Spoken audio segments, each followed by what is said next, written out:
Clickety, clickety, clickety. The song of the locomotive was monotonous as they traveled north, and the hours seemed like Mama's never-ending ball of thread unwinding in front of them. Each morning the sun peeked over one spur of the Sierra Madre, sometimes shining through pine trees. In the evening it set to the left, sinking behind another peak and leaving pink clouds and purple mountains against the darkening sky. When people got on and off, Esperanza and the others changed their seats. When the car filled up, they sometimes stood. When the car was less crowded, they put their valises under their heads and tried to sleep on the benches. At every stop, Miguel and Alfonso hurried off the train with a package. From the window, Esperanza watched them go to a water trough, unwrap an oilcloth, dampen the bundle inside, then they would wrap it in the oilcloth again, board the train, and put it carefully back into Alfonso's bag.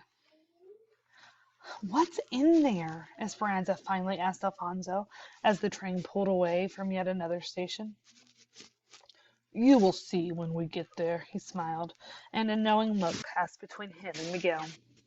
Esperanza was annoyed with Alfonso for taking the package on and off the train without telling her what was inside.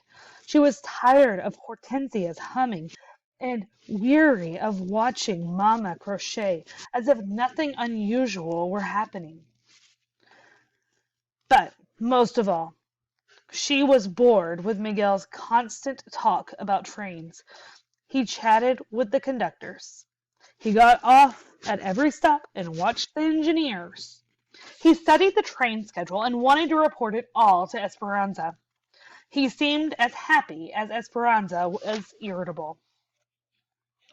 When I get to California, I'm going to work for the railroad," said Miguel, looking anxiously toward the horizon. They had spread pieces of brown paper on their laps, and were eating pepinos, cucumbers sprinkled with salt and ground chilies. "I'm thirsty. Are they selling juice in the other car?" asked Esperanza. "I would have worked at the railroad in Mexico," continued Miguel, as if Esperanza had not tried to change the subject.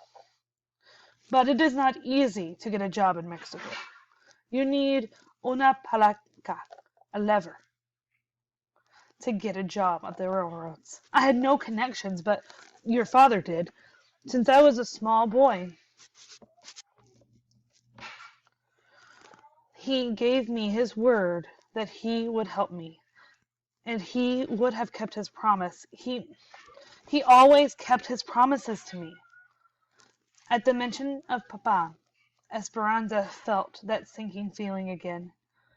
She looked at Miguel. He quickly turned his head away from her and looked hard out the window. But she saw that his eyes were damp. She had never thought about how much her papa must have meant to Miguel. It dawned on her that even though Miguel was a servant, Papa may have thought of him as the son he never had, but Papa's influence was gone. What would happen to Miguel's dreams now?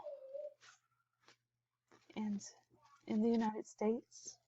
she asked quietly. "I hear that in the United States you do not need the lever. That even the poorest man can become rich if he works hard enough."